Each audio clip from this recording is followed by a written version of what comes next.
આ પૂર રાહત બચાવની કામગીરીમાં એડવાન્સ અને પૂર આવ્યા પછી પણ એમાં જોતરાઈ ગયા છે. ટેકનિકલ સ્ટાફ સાથે 7 હેમ રેડિયો સેટઅપ વસાવવામાં થરાદ મોકલવામાં આવ્યા છે. ગર્ભવતી મહિલાને તાત્કાલિક સારવાર માટે સરકારી હોસ્પિટલમાં પહોંચાડવામાં આવી. 17 પુરુષ અને 7 સ્ત્રીઓ ફસાયેલા લોકોને સુરક્ષિત બચાવ્યા છે. પાટણ જિલ્લામાં 2 હેલિકોપ્ટરની જરૂરિયાત મળી હતી. એરફોર્સને વિનંતી કરી હતી અને એ પણ વ્યવસ્થા સ્ટેન્ડ બાય કરી હતી. એસડીઆરએફ એનડીઆરએફની ટીમો સમયસર પહોંચી ગઈ હતી. કુલ્લે મળી જે સુરક્ષિત સ્થળે ખસેડ્યા છે એવા 3148 લોકો છે. એનડીઆરએફ એસડીઆરની ટીમ દ્વારા 131 લોકોને બચાવવામાં આવ્યા છે. ફૂડ પેકેટ સ્થાનિક પ્રશાસન દરમિયાન તાત્કાલિક લગભગ 6000 ફૂડ પેકેટો આપી દીધા છે. 3 એસડીઆરએફ ટીમ બનાસકાંઠામાં, 1 એનડીઆરએફ ટીમ કચ્છ અને 1 એસડીઆરએફ મોરબીથી બચાવ મોકલી દીધી હતી.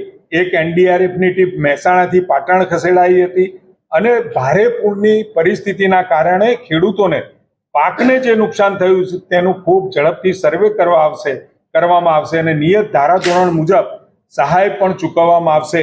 એક વખત નુકસાનીનું પ્રાથમિક આંકલન કર્યા બાદ કેશ ડોલ પણ ચૂકવવામાં આવશે જેથી તાત્કાલિક એને રિલીફ મળે. આદરણીય મુખ્યમંત્રી શ્રી આજે જ એ વિસ્તારની મુલાકાત લઈ અને ત્યાં આગળ દરેક વિભાગના અધિકારીઓ કેમ્પ કરી અને ત્યાં એસસીઓસીમાંથી, મહેસૂલમાંથી, કૃષિમાંથી અને આરોગ્યમાંથી તમામ અધિકારીઓ દ્વારા આ રાહત બચાવની કામગીરીમાં પહેલા જિલ્લા તંત્ર હતું અને રાજ્ય લેવલથી પણ એ વખતે પણ અધિકારીઓની નિમણૂક થઈ હતી, પરંતુ વિશેષ ડ્રાઈવ ચલાવી અને ઝડપથી આ લોકોને મુશ્કેલીના સમયમાં રાજ્ય સરકાર એને મદદરૂપ થવા જઈ રહી છે.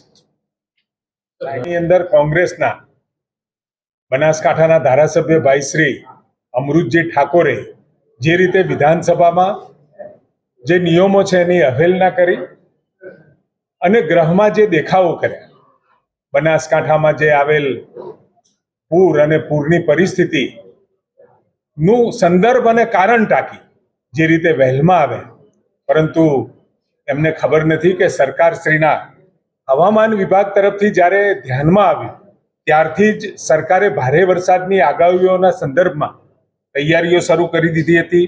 એસડીઆરએફ, એનડીઆરએફ, ફાયર ટીમો, આરોગ્ય ટીમને, અન્ય એજન્સીઓને એડવાન્સમાં ત્યાં તૈનાત કરી દેવામાં આવી હતી. જિલ્લાના district DOC, district emergency operation સેન્ટરને પણ આની તાત્કાલિક માહિતગાર કર્યા હતા કે આવતા સમયની અંદર આ 48 કલાકમાં, 24 કલાકમાં અને આટલા સમયમાં ત્યાં ભારે વરસાદની આગાહી છે.